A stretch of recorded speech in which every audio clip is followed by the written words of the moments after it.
and welcome to Tech Connects, Dice's podcast where we dig into the topics on tech hiring, recruiting, and careers that matter to you. I'm your host, Nick Kolakowski. Our latest guest is Stefan Weitz, who's co-founder and CEO of HumanX, which is currently planning a flagship AI conference in Las Vegas in March 2025.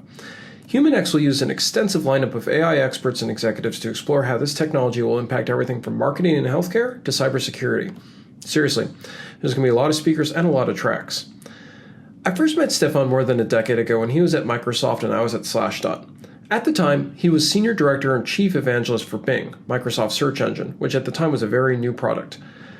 I remember talking to them pretty extensively about topics such as machine learning and surfacing useful data in response to queries. Thanks to the advent of AI, many of these topics have only grown more complex and important. Listen in as we chat about everything from setting up HumanX to how AI might evolve over the next few years.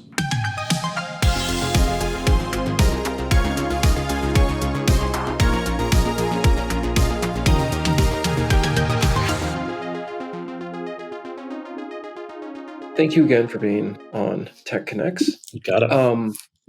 The last time I saw you, you were at Bing and you were walking me through all the amazing stuff you were doing there. Some kind of borderline scary stuff that hadn't been released at the time, like Facebook integrations and stuff like that. Exactly. Big deal, big data, et cetera. And now you founded this HumanX conference, which involves AI, which is another massive technology involving huge amounts of data and so on. Obviously, I think everybody listening knows what AI is. I hope so. Yeah, or they should if they don't. Yeah, exactly. Yeah. So, what was that journey? How do you go from Bing to founding an enormous AI tech conference involving all these? Well, yeah, it was certainly a journey. I left Microsoft, went to run a private equity backed company called Radial. I ran the tech side of that at least, which was the second largest logistics company behind Amazon in the U.S., which no one ever knew. But it was, we powered the e-commerce for a lot of brands that people bought, but no one actually knew it was us. So I did that for a couple of years, sold that out to Belgian Post because Belgium likes e-commerce, I guess. I still don't know why. No, they had a very good reason. And then from there, I went and worked in private equity for a while, helped build companies, started a bunch of companies in different spaces. And when I was leaving that, I decided I wanted to go do something that was more in line with my passion and my skills. And it's always been AI, even though since I was a little kid, since I could read, frankly, and since I could see Star Wars when I was 3, I've always wanted C-3PO. I've always wanted Knight Rider. I've always wanted all these things. And really, when I was working so much in Bing, we had a ton of AI work we were doing, different name, but same principle in some cases. I just didn't see us getting there. And really, when we saw LLMs, we saw Transformer come out in 2017, and kind of watched the slow and then very, very rapid progression, I said, oh my gosh, like this actually is a time when I can see us getting to C-3PO. I can see us getting to Knight Rider. And that was exciting. And it was like, oh my gosh, this is actually in my lifetime. We're going to get there.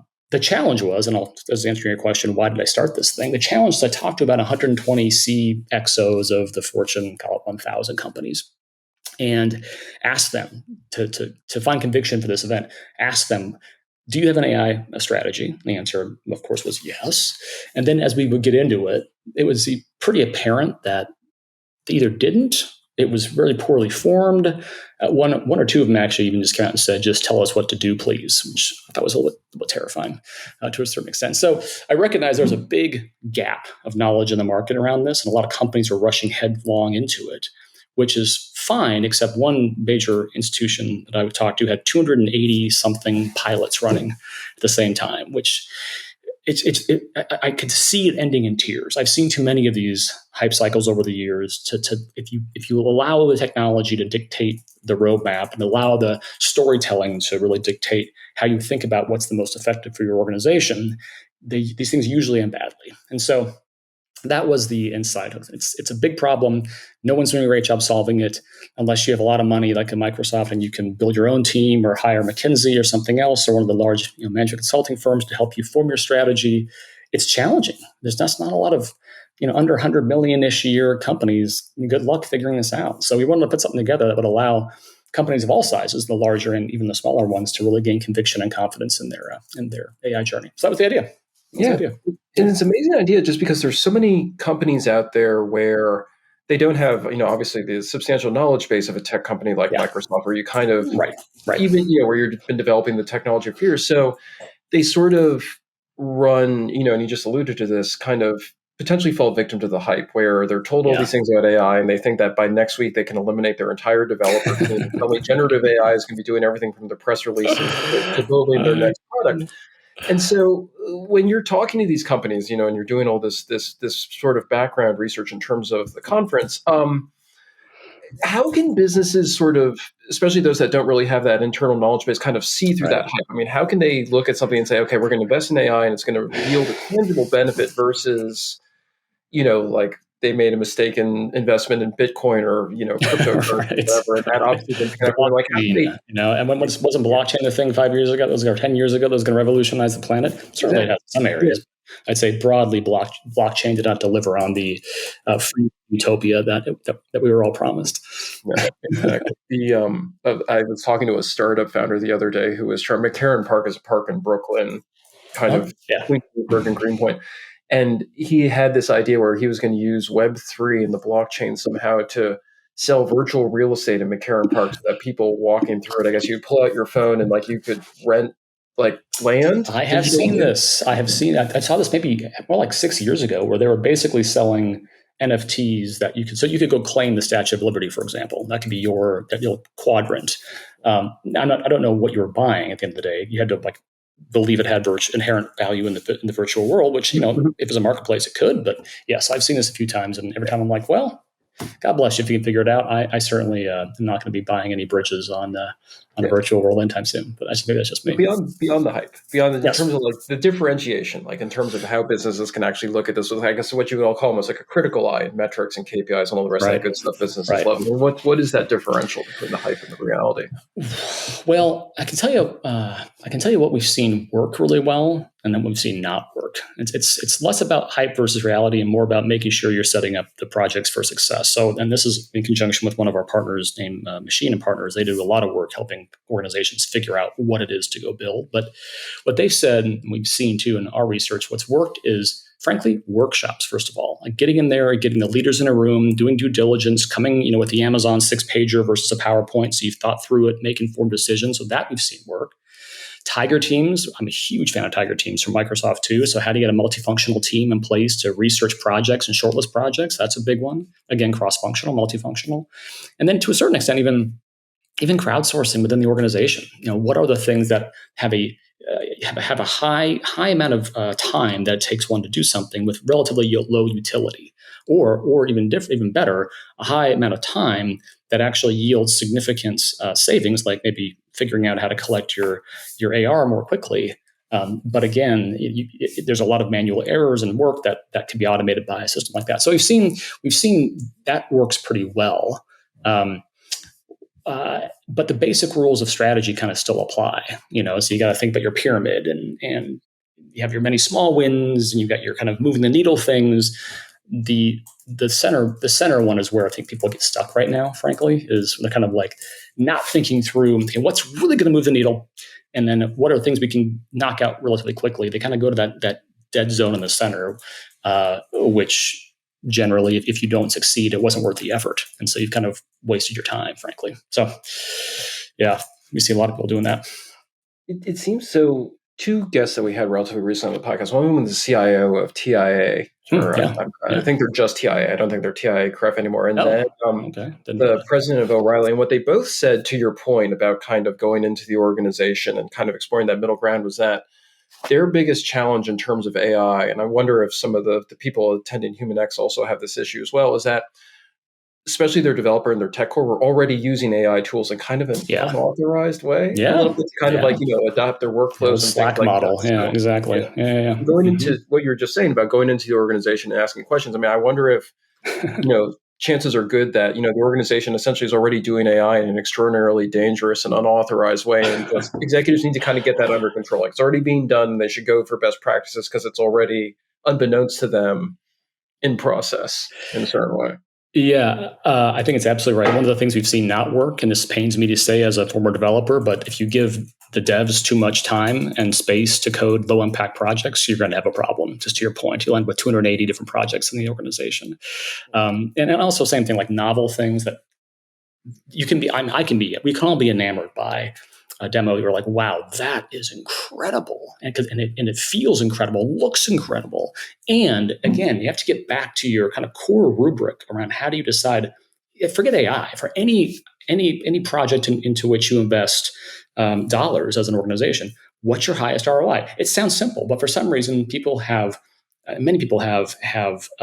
allowed the kind of the grandeur of AI to overtake ROI, and you end up with these problems in organizations.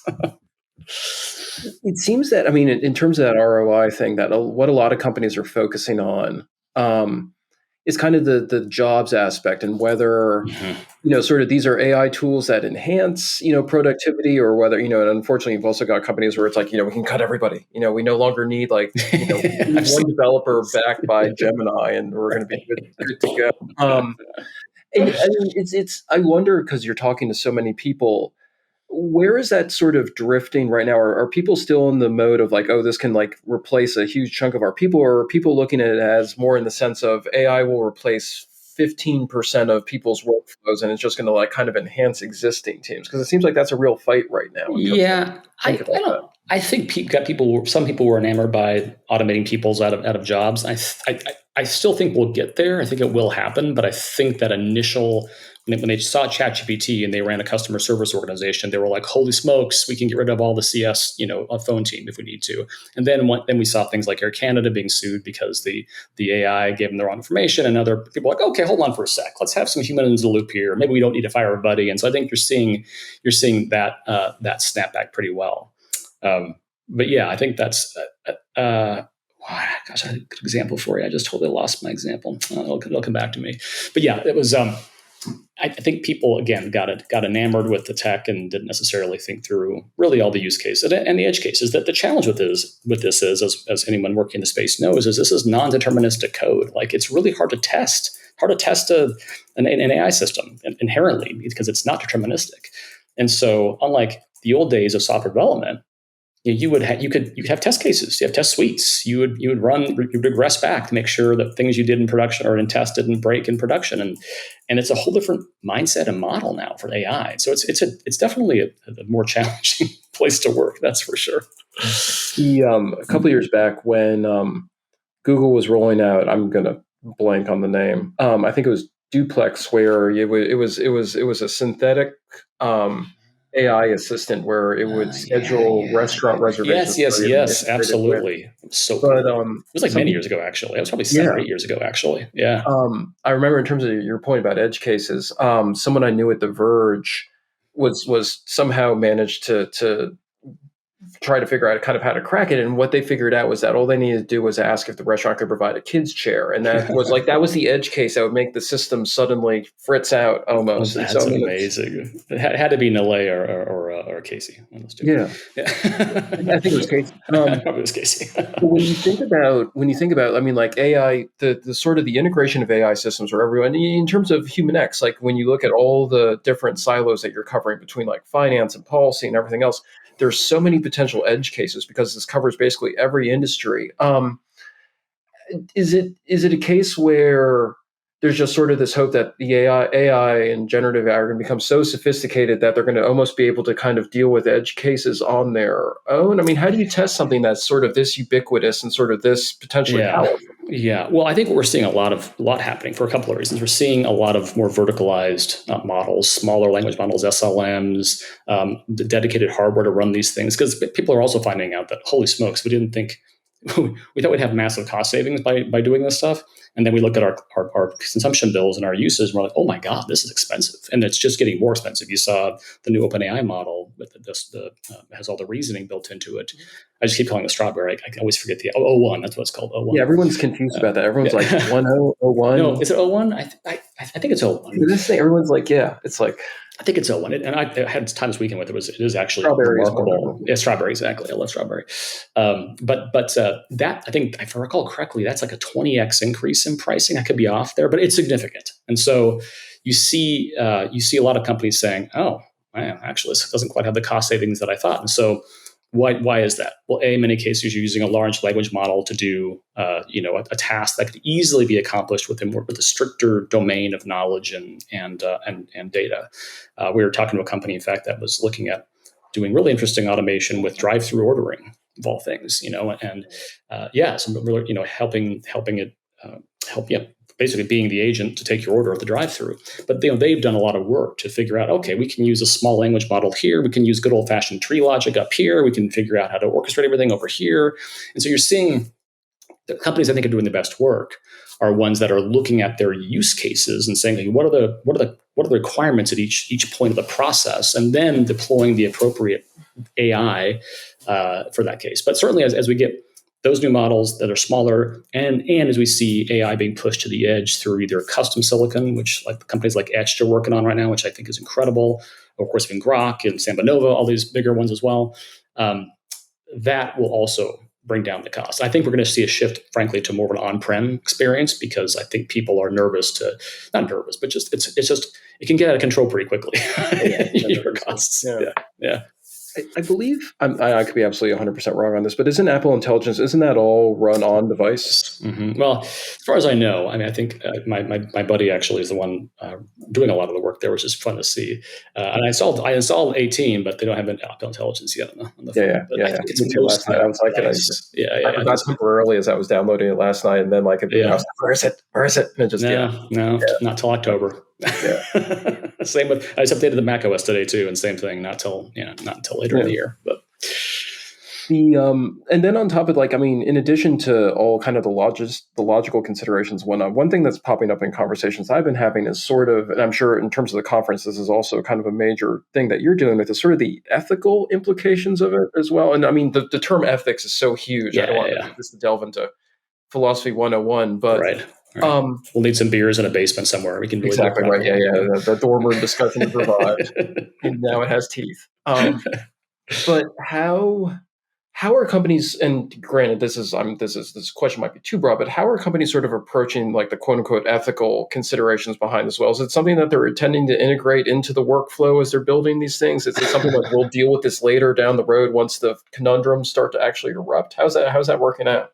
This is a fascinating question, actually, because we just finished with the Harris X company, the Harris polling company. We just finished the world's largest study of AI in the enterprise. So we polled about 1,100 people across 10 sectors, asked them 200 plus questions apiece, and ended up with this rich data set of how almost the maturity model, what has worked, what hasn't worked, that kind of thing. One of the questions was around this. So it wasn't ethics per se, but the question kind of got to regulation and who's responsible for regulation. And the business leaders in this particular study, it was funny. They were saying, at least most of them were saying, we should leave it up to the companies building these things to regulate. I thought, wow, that's fascinating. Now, as you can imagine, especially in today's climate, the government regulation was relatively far down the list. But it was shocking to me that there was this, not shocking, but interesting to me, that there was this almost abrogation of responsibility by saying, well, the vendors who are building us, clearly it's in their best interest to make these things work properly, which you could argue is or is not. And therefore we'll let them deal with this. And it doesn't answer the question as it relates to like core use cases or the things that you should or shouldn't be doing. One thing I tell companies all the time when they come, I talk to them, it's like, hey, just because you can do something doesn't mean you should do something. There's a big difference between can and should here, But yeah, I think that particular piece of the study really surprised me a little bit, honestly. I thought, wow, it's more than I would have thought to kind of relegate your strategy and the underlying technology of your strategy to a vendor that may or may not have aligned interests with the people using the products. So it was a interesting insight. I wonder if it's almost like either explicitly or implicitly sort of this belief in, kind of the invisible hand of the market, where you figure that if something goes badly wrong with the AI, that the blowback is going to be so severe that companies are going to do whatever they can to preemptively mitigate it, maybe? I don't know. I mean, once you start getting into that, I think it's not a terrible way of thinking about it. I mean, that sounds silly, but in other words, your idea was not totally terrible. Nice job. No, but I think you're right. And you have things like the California legislation. I think it's SB 1525, if I recall correctly. That's coming out that intends to hold model makers, if you will, accountable for their actions. And it's probably it is overbroad, and I don't think it's that enforceable. And there's a bunch of things wrong with it. But yeah, I think that between being an existential threat to your business if you release something which could negatively impact the planet or a company, that should be a pretty good reason to ensure what you're releasing is actually appropriate. But we also, again, not deterministic, hard to test, and everyone's racing as fast as they can to be the next thing. That those conditions don't set us up for thoughtful internal rumination on what it is you're shipping. So we'll see. Are companies concerned, from what you've been hearing, are companies concerned that governments are going to, not just California, but speaking kind of more broadly on the federal level as well, that governments are going to suddenly step in and, start picking through models and demanding, kind of algorithmic transparency and all the rest of this stuff and holding people accountable? I've certainly like the enterprises deploying AI that hasn't come up really at all. That's the enterprises deploying AI. The concern more is around legislation that could hold them accountable if they deploy AI and impact, say, making biased decisions against consumers or that sort of thing. So that's on that side. On the builder side, I think, and I know this is, as a tech nerd, I can relate to this, and it sounds super arrogant, but I think they're basically saying there's no way they'll be able to catch up with us to regulate it, which isn't as much an indictment of the government as it is really a recognition that the speed of and the pace here and the complexity and the relatively few people on the planet who can truly understand what's going on. I just think there's this.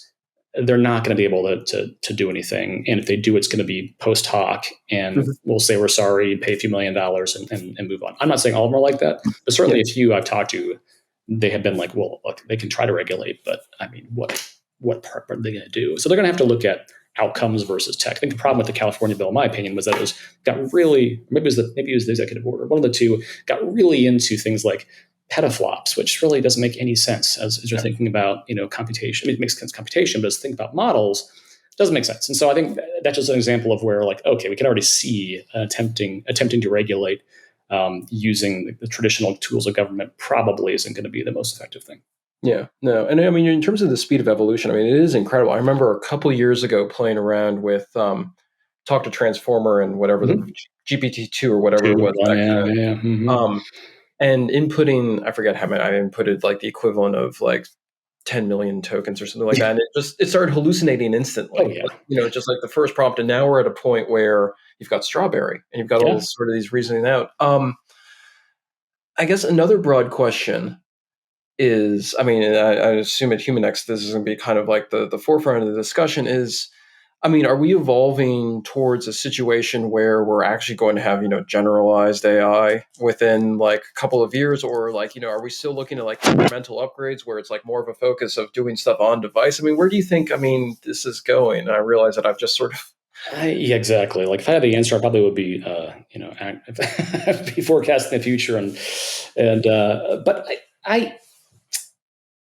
so at HumanX, the reason we built this thing, as I mentioned before, is that enterprises did not have solid roadmaps for getting stuff done. So we're focusing on practical. We're connecting that kind of inspiration. So we have the Vano Kosas on stage and the incredible big thinkers on stage, and then connecting that to something which you can actually do versus just be inspired by. And I think that's important because, again, if you look at the AGI, the debate around AGI, or do we just do agentic, or like what's our particular take here? Like I'm not sure it's a useful debate yet. I think AGI has almost a science fiction as nerds, like, yes, I want an AGI, absolutely, absolutely, right? That's exactly what I want. Star Wars, exactly, right. Well, Star Wars didn't work out so well for the Rebels, but you get the idea. So I want to believe, just like Duchovny and X-Files. I'm going to drop all the Gen X references in this conversation. Yeah, absolutely. Yeah, it's one after the other. Just talk about exactly. The millennials are like, "What is this guy talking about?" But I actually am more excited about the kind of agent model where you've got discrete, hyper effective, broker to the real world agents that can be strung together by an orchestration engine, which in essence would almost probably be, to a certain extent, your AGI. So you can imagine like a strawberry, now raspberry, whatever the next version is going to be. And in the same way that Siri tried this when Adam and Dag and those guys initially launched it so many years ago before Apple purchased it, that's really what it was. Like it would allow you to do natural language input in an unstructured way. it would drive the intent of the request. It would figure out what are the 4 to 6 services that had to call to fulfill the request and actually do that. Now, it was much more rule-based, and they kind of had relationships with the various open tables of the world and Yelps of the world, so they could do those things. But if you kind of just take that model and fast forward it to where we're at today, I think that's where I get really excited about it. Because I think that's where you're going to see the kind of step function changes in utility long before we see this kind of golden fleece of a benevolent AGI.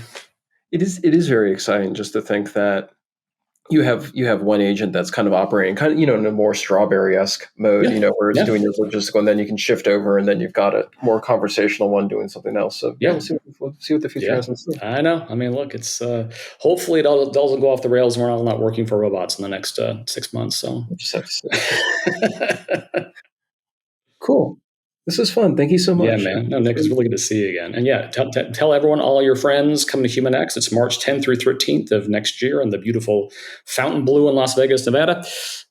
We expect 3,500 to 4,000 people who are chartered with figuring out their AI journey for their organization. So a lot of people there who are looking for solutions, who are looking for connections, looking for contacts. And then, of course, almost 300 speakers now already. Of incredible caliber. If you look at a speaker list, it's kind of embarrassing for your own event. It's very cool. So, it's good. So anyway, humanx.co. That would be, tell everyone to go there and check it out. Well, absolutely. Cool. Thank you so much. All right, Nick. Appreciate it. Well, that was interesting. AI is evolving so quickly that companies everywhere are scrambling for how exactly to take advantage of its promises, as well as mitigate its issues. Here are some additional things to consider as you plan your own AI journey. First, it's critical to approach AI strategically, which means don't rush into AI without a clear plan. Develop a well-thought-out strategy that considers your specific business needs and goals. Second, focus on high-impact projects. Prioritize AI projects that have the potential to significantly boost your business operations and outcomes. Avoid getting distracted by low-value initiatives. Third, build cross-functional teams. Assemble a team with diverse expertise to ensure a comprehensive approach to AI implementation. Fourth, consider the ethical implications. As you develop and deploy AI solutions, be mindful of the ethical considerations involved. Ensure that your AI systems are as fair, unbiased, and transparent as possible. We covered a whole lot of other topics during the episode, of course, so give it a re-listen if there was something you missed. We'll see you next time. And remember, Dice is your best resource to find the tech talent you need to fill your open roles. And for tech pros, the best place to grow your tech career.